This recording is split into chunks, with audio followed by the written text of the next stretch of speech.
everyone. Welcome to the Ever Living podcast. We are your life-loving hosts, Cindy, And Jessica. and we are sponsored and supported by New Hampshire Right-to-Life. So if you like what you hear here, you can go to uh, New Hampshire, nhrtl.org and support New Hampshire Right to Life, support our podcast. You can find us on Facebook, New Hampshire Right to Life page. We have Instagram, right, Jessica? Yes, we have Instagram We have too. Instagram. The same thing, NHRTL, Okay. Instagram. We're on So, YouTube. yeah. You can like and subscribe our videos, share our videos with your friends and family, and yeah, find us. So, how's the blizzard been for you, Jessica? It's been cold. I actually, cold and icy. I slipped on ice the other day and Oh, like slightly dislocated my knee, but oh I'm no. okay. So, could have been Well, a lot worse. So, yeah. Well, um, I don't know how many days till spring, but today's special guest is from a warmer climate, Texas, right? And so let's welcome the director of 365 campaigns in 40 Days for Life, Heather Gardner. Welcome. Thank you. Glad to be here. thanks Yeah. for joining us, Heather. How are you doing? I heard, you got some ice in Texas as well with this last snowstorm. We did. It was different than snow, and a lot of people here, especially if they're not from up north or haven't ever lived up north, have no idea how to deal with this. So, but I think I saw some videos online where people were definitely making the most of the situation. They're getting out their like laundry baskets and using them as sleds Hmm. and going Hmm. down the driveway Oh, because it's pretty solid ice. It wasn't, you could walk on it and there yeah. was no footprints, and so that was different, and definitely made road conditions, driving conditions, a lot more dangerous. We don't have salt trucks that automatically just come and salt our roads. It's like when that happens, even though we know that this is coming, we don't have that prepared. So everything just shuts down. Businesses shut down, the schools shut down, and people, work from home if they can. So, and we complain about how cold it is. And then my colleague from Wisconsin, for instance, will say, oh, please, that's like springtime, 30 degrees, whatever. It's negative 20 here. Yeah, Yeah. it's all relative. Yeah, So, So, Heather, did you grow up in Texas or I where'd you grow did. up? Okay. Yeah, I've born and raised in Texas, lived here all my life. I grew up in Houston, in the Houston area, and then I never moved until I moved to College Station, Texas, which is about an hour and a half northwest of Houston, home of the Texas A&M Aggies. And then I moved. I stayed there for a few years, and then I moved to Austin eventually. So that's where I reside now, is in the Austin area. So. Hmm. Um, Definitely warmer. People complain about it being humid in Austin, which is further west of the state than Houston, but it's a lot more humid in Houston. So Hmm. mhm. Yeah. Okay. And do you have a family? Um, I no, not married, no kids. I have a lot of kids in my life though. In fact, so much so that a lot of people think I have kids because I'm usually around kids so much and carrying a baby. yeah. Because I have so many very pro-life friends who have a lot of kids. And I have very That's blessed to great. have 8 godchildren. So Oh, wow. have Oh, wow. yeah. So love just getting to be Aunt Heather to so many of them, and so many of my friends' kids. So and also cousins that have little kids too. Just love them. Yeah. That's beautiful. So yeah, can you tell us a little bit about 40 Days for Life? Maybe for those that might not be familiar with 40 Days for Life, what you guys do, and a little bit about your role specifically at 40 Days for Life. Yeah, sure. I mentioned Texas A&M earlier. That is where I went to school, and that is where 40 Days for Life actually started. It is an international prayer campaign that happens twice a year, once during Lent And once during the fall, we hesitate to say spring campaign because it's not spring for so many of our northern locations. It's still frigid temperatures for a lot of that time. But it's it's very simple. The whole idea is prayer and fasting for 40 days in a row outside of your local abortion facility or local abortion referral facility. And the campaign started just as a one-time vigil in College Station in the year 2004. The Coalition for Life was the organization that was having prayer vigils outside of their local Planned Parenthood. And they started seeing a decline in volunteers, and they were trying to figure out, how do we remotivate the community to get back out here to pray, because there's so many abortions happening here and so many clients going in. We really need to be there to be a peaceful witness, and also to have trained sidewalk counselors to reach out to them and let them know there's other places they can go. And so they prayed about it, and they came up with 40 because of the inspiration of what 40 means in the Bible. It means a time of change. And so they said, let's have a 40-day prayer vigil. And then the word got around about this 40-day vigil, and other groups in other parts of the country contacted the Coalition for Life, the Brazos Valley Coalition for Life, and they said, hey, we really like what you did. We saw kind of some local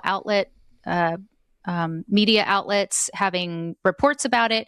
They were able to determine that, as far as they could tell, approximately the abortions had declined by approximately 28% before the campaign to after the campaign was over. And so people wanted to see, how can we replicate that? How can we get that in our community? So it was starting to become so common that they were getting contacted that in 2007, they planned to have one big national 40 days effort. And they thought, maybe we'll get like 15 or 20 other cities that do this. And so they ended up getting 89 cities to participate in the first ever simultaneous 40 Days for Life, national 40 Days for Life. Well, then it just spread like wildfire and went international at that point. So we're in approximately 70 other countries, or at least we've been in 70 other countries all over the world now. There's been hundreds, I think 1,000 cities now have held 40 Days for Life vigils. And so from then on, it became a twice a year vigil to reach out to women in that last moment of hope and obviously pray for an end to abortion in a very peaceful way.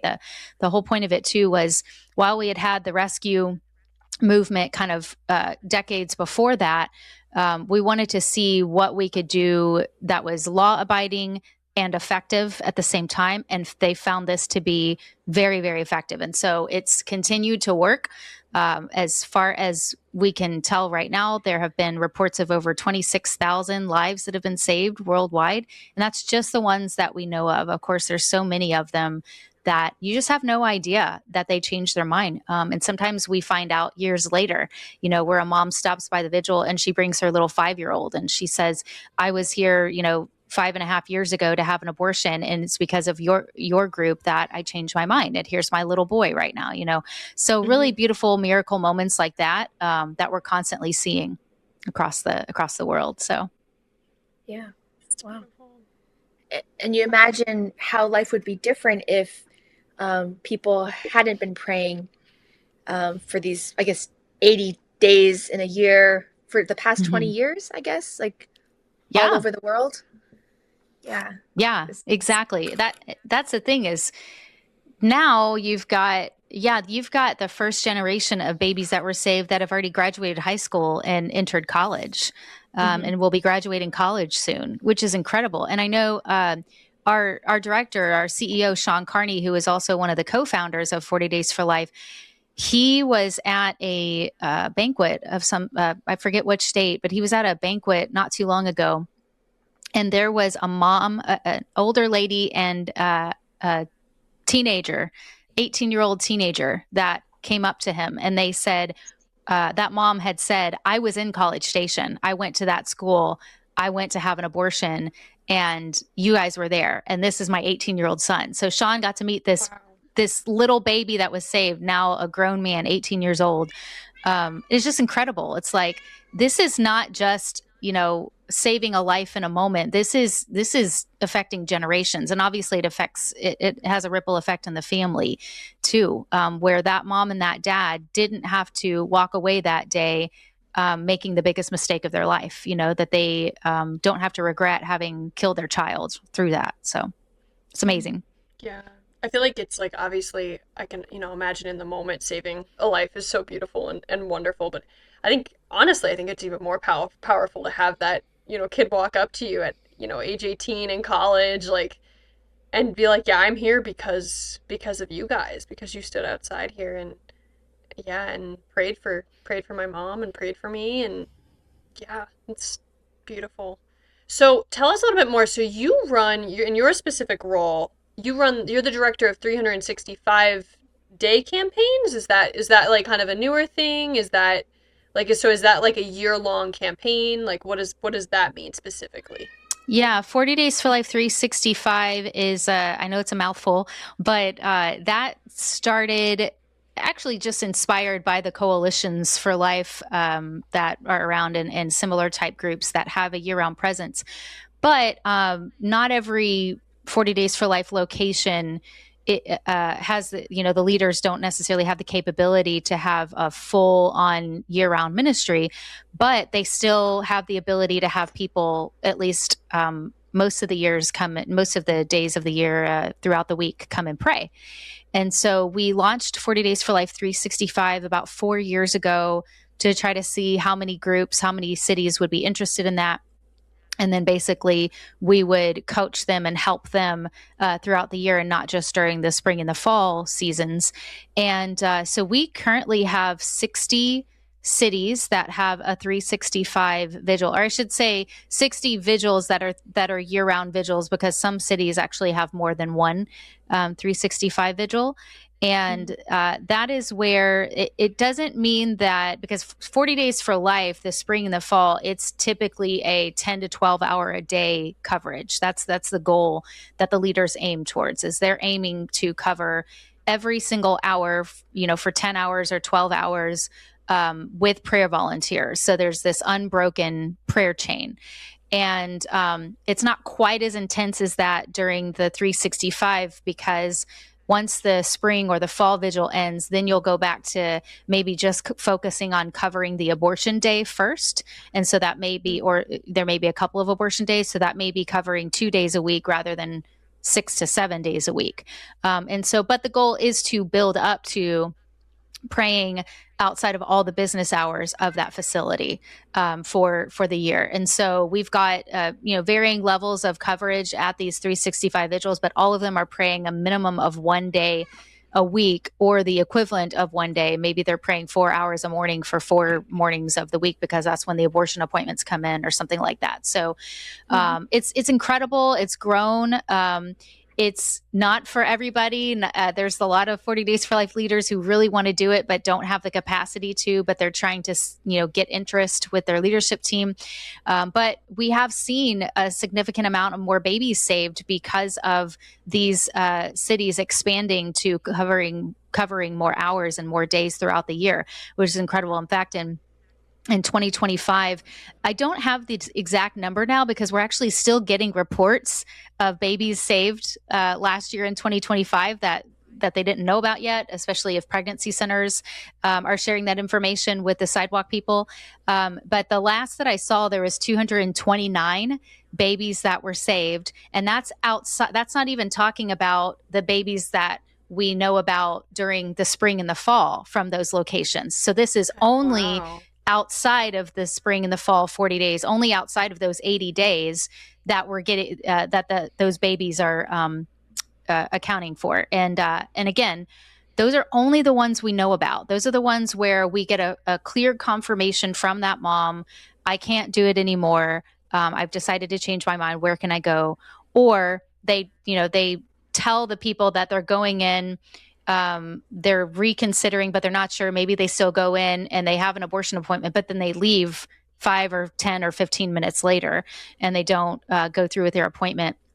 And we try to always get them to get some information in their hands so that they have some resources that they can lean on and rely on. We want them to know they're not alone. They don't have to do this alone. And obviously that's what makes our partnerships with all the nearby pregnancy centers so important, so that we can have a safe place to refer, and sometimes walk directly across the street or next door, or walk them over, to these places. And that makes an even better partnership, because it increases the chances that they're going to change their mind because of the convenience factor of it being right there. So, that's our 365 vigils. And they are, these people are hardcore. They are so compassionate.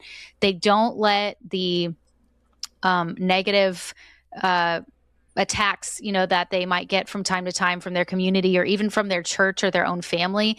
They don't let that stop them. They keep going because they know this is right, even though it's hard and it's not popular. And honestly, I always tell people, this is a harder sell than trying to get people to volunteer at a pregnancy center or a maternity home. At a pregnancy center and a maternity home, not that those jobs aren't hard, those roles aren't hard. There's a lot of challenges. I've worked in pregnancy centers. There are a lot of challenges, but they get to see the fruits of their labor so much more than the people on the sidewalk. The people on the sidewalk really have to walk by faith and trust that the Lord is working. And I've been talking about moms and babies, but that's not even talking about the abortion workers that have left. Yeah. There's been so many abortion workers that have quit the industry because of the witness of the peaceful prayer volunteers outside of their facility. And they've, had a conversion on the issue and walked away, or they're not sure about it. They don't want to call themselves pro-life yet, but they know they can't work here.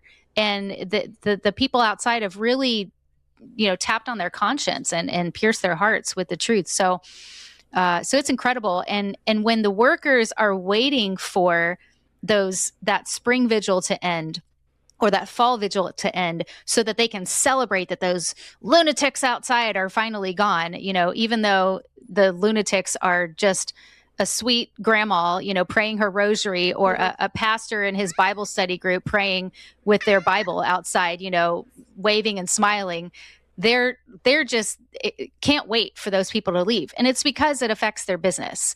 And so whenever the 365 people are there and they keep showing up, then it doesn't make the workers happy. Not that we're trying to get on their nerves, but it's probably their worst enemies.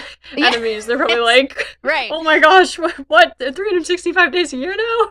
Go away. And of course we could all think that, don't you have anything better to do? I have responses to all the stereotypical reactions we get. It's like, actually, I don't have anything better to do. I have plenty of other things, but there's nothing better than praying here in this moment of crisis for these moms. So thanks for asking. Thanks for being so concerned about my schedule. Yeah. Fair enough.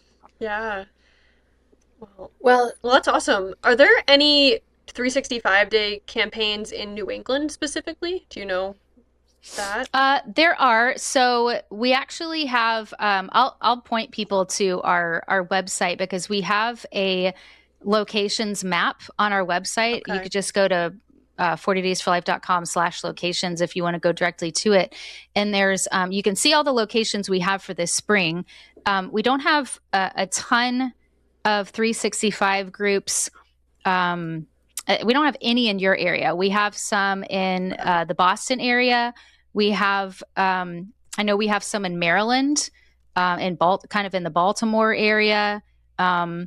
Providence, Rhode Island. We have a year-round vigil there that's run by that's one of the Right to Life groups. So, yeah. Not so in there's New a Hampshire, few. But Okay. But this shows all of the campaigns. So this shows even the 40-day campaigns. This map, or it does. Is just the 365. Okay. And if you wanted to look at just the 365 ones, there's not a button from that map that you can click as a filter, but you can go to 40daysforlife.com/365, and it'll just show you the locations of those vigils. So I'm looking at that now too. So we can see the Providence one. We have a few in New York.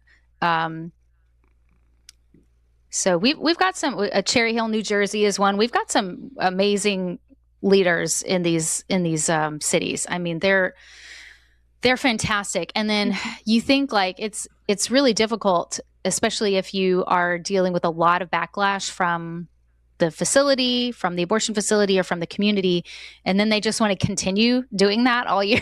it takes, I always tell people, it takes thick skin. You cannot be offended easily doing this work. You can't be offended when somebody drives by and yells expletives at you and flips you off. I mean, you can't let that affect you too much, because the enemy, of course, is going to do things like that to try to discourage you. So we can't let that, not that we should, not that we don't have feelings and we're not human.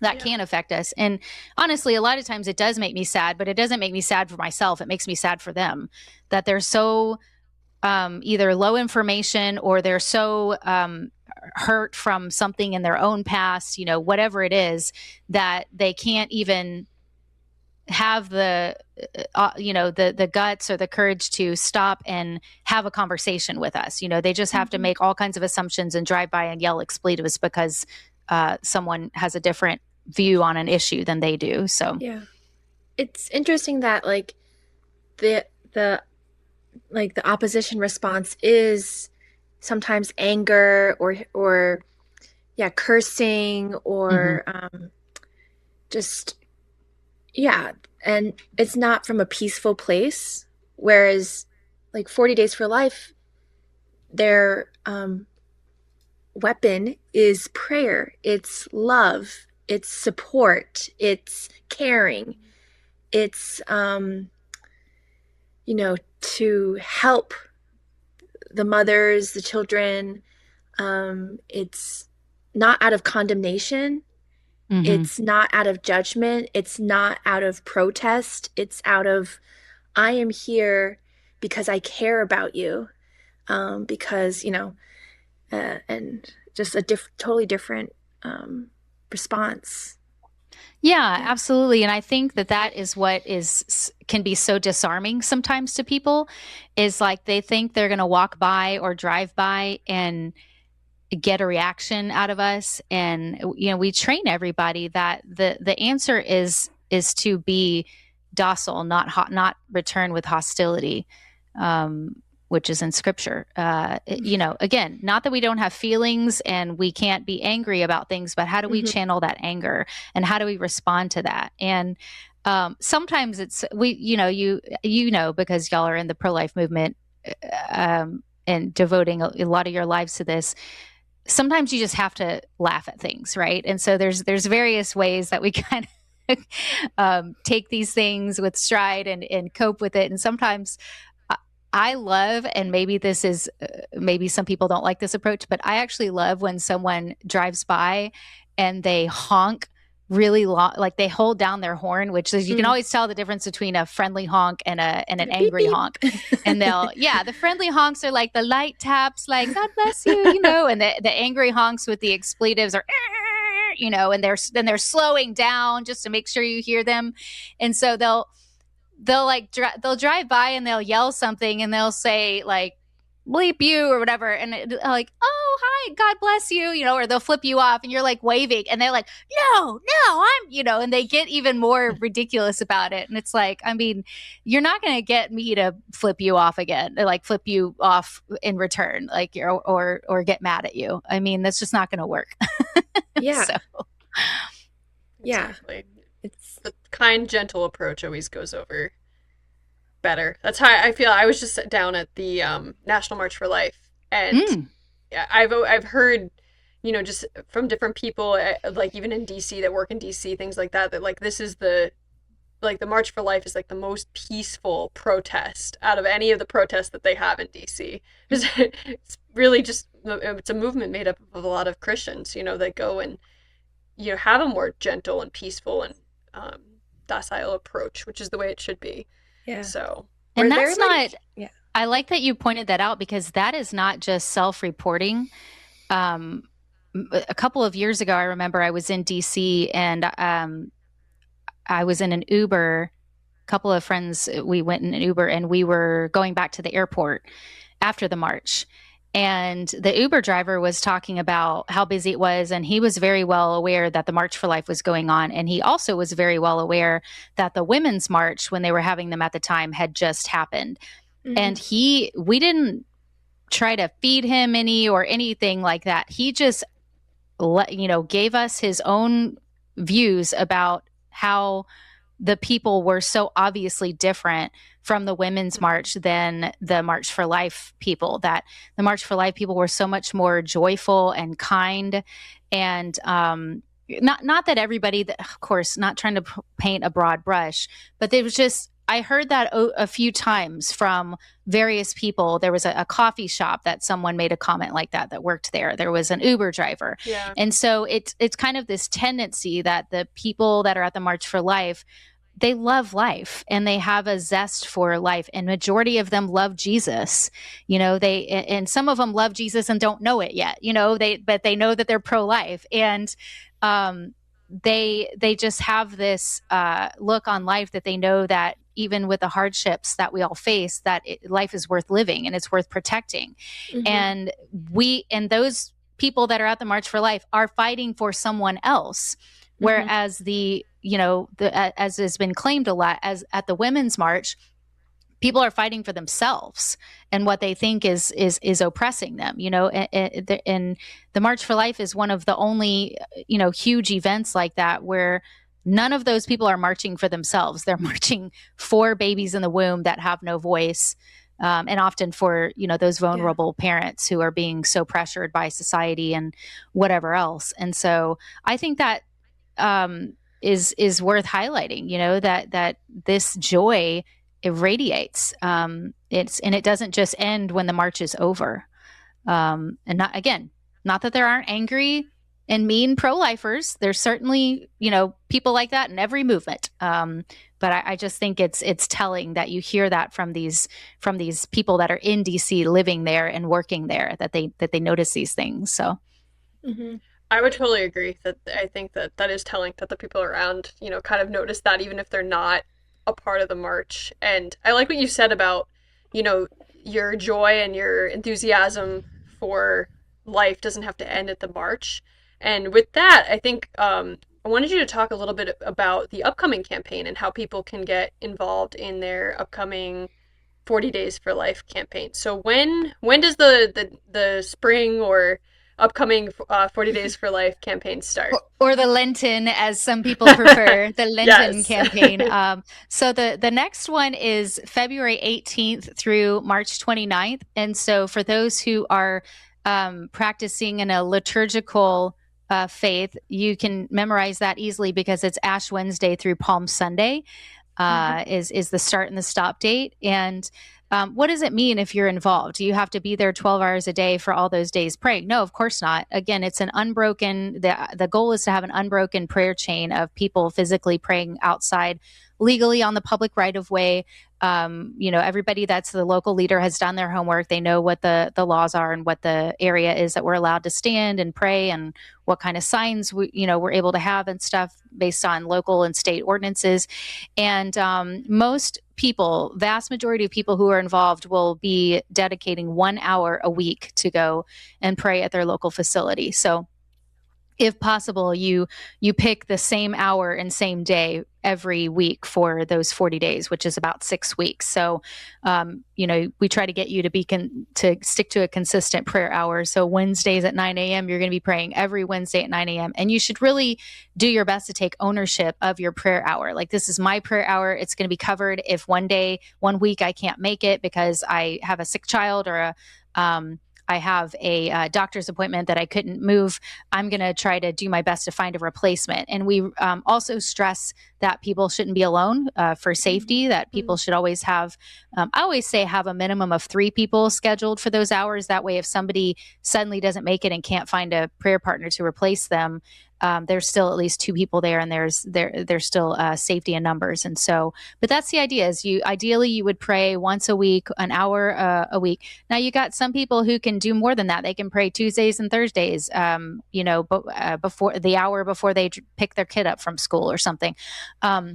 Or every day. Some people will pray 5 days a week during their lunch hour. That's what they do for Lent, is they dedicate that time to pray during their lunch hour. But then you have people who, they don't necessarily live close enough or work close enough to a vigil, so they can't necessarily make it during the weekday, but they'll come, every other Saturday as they're able to. They'll sacrifice a little bit more time to drive to their nearest vigil. So whatever you can do, don't allow the fact that we're trying to get you to pray 1 hour a week. If you can't do that, that means you can't be involved at all. No, even if you go and pray one time, there's a way to sign up on the website. Everybody has to have an account on the 40 Days for Life website so that we can protect the information that's on there and protect the vigil and make sure that our volunteers are vetted, essentially. And the leader will contact you directly, or somebody on the leadership team will contact you directly, just to make sure that you know what the logistics are. And there's a statement of peace that we all agree to, that we sign. So there's various things like that make sure that everybody's kind of on the same page for how we operate our vigils, and take the approach. And we want everybody to feel safe. We want everybody to feel peaceful, and we want everybody to know that this sacrifice is worth it, even if you don't see a baby saved, or you don't see an abortion worker quit.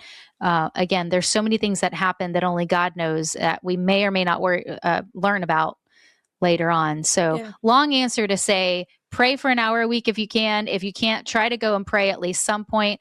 And even if you can't pray yourself on the sidewalk, encourage others. If you are looking at that map and you see a location where your sister lives, or your best friend lives, encourage them to get involved there. And everybody can always pray, from wherever they are. If you can't pray on the sidewalk, please pray for the vigils and pray for the leaders and for protection, and also obviously for an end to abortion in your community, for protection for moms and babies and families, so that we can continue to build a culture of life. Wonderfully said, everybody. Let's find our locations and sign up by For sure. February 18th. And then afterwards, keep signing up on the 365 campaigns. And if you don't have a 365 vigil in your city, but you want to, tell your leader that, because the more that the leader hears that from volunteers, then they know that there's going to be some momentum to maybe start and build one, and start, praying one day during the week between the spring and the fall. So, yeah. And, we live in a time where there are a lot of protests of other kinds going on right now. And I think part of it is that there's like outrage over lives lost, right? So, but these are also lives lost, like from very young ages. Just they're not adults, the babies, but they're going to be adults someday. So if we care about saving lives, then we should care about children in the womb. We should care about mothers. We should care about families, and and I'll make a note too on that, because of just the last several years of so many different protests going on of various types in our country, and many of them turning into riots, sadly. But also even things happening at the very peaceful either protests or vigils, such as our 40 Days for Life vigils. We've had very few, thankfully, violent incidences, but something happens here or there from time to time. And we want to, we always tell our leaders and our volunteers, obviously no one can 100% guarantee your safety. If you walk out of your house, every day, you're at risk for something. But there is a very low risk going to these 40 Days for Life vigils. Overall, it is 95% plus, very peaceful.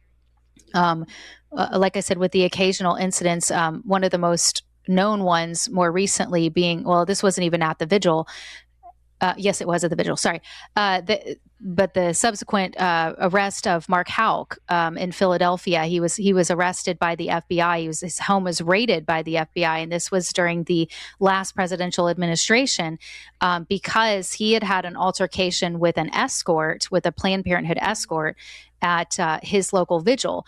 But this was something where Mark was trying to walk away from this aggressive escort. There's video footage of this. He was trying to walk away, and this escort kept harassing him, and then started going after his 13-year-old son. And so because Mark then, finally stopped and pushed the guy away to keep him from coming at him, he was arrested by the FBI. Mark has since won his case against that, and all of his charges were dropped. And there's more information about that on our website. We have because of incidents like this, and also just increasing things like law enforcement not enforcing the law in the city and allowing escorts to get away with more stuff that they shouldn't be allowed to get away with. City ordinances not being enforced, or being enforced improperly, or being enforced correctly by law enforcement, but then being dropped later on by the DA, which basically doesn't help us, because these people could just keep coming back and stealing our signs, or, yelling with a bullhorn in people's, faces. It's things like that were the reason why we created our Institute of Law and Justice, which is our legal arm. So we've got a team of incredible attorneys, all with an amazing amount of experience in various realms in the legal world, and they have not lost a single case yet. With the little over 3 years that they have been around, I think maybe it's almost 3 years. They're defending Mark Houck, and we wanted to create this legal team because we wanted our leaders and our volunteers to feel safe and to feel like they were supported, that even if something like this did happen, that we would have their back. We would fight for them in the courts and go through the legal system and go through all the legal channels and make sure that their right to peacefully have their freedom of speech and freedom of assembly outside of on the public right of way, outside of a local abortion facility, freedom to protest, because technically that it's often categorized as that would be defended, and that they would be able to freely and peacefully do that. And so they haven't lost a single case yet, and they've had an amazing amount of success, and it's really been, we've gotten a lot of great feedback from our leaders that they really feel a lot more confident in holding these vigils, so that in continuing these vigils because of that support. So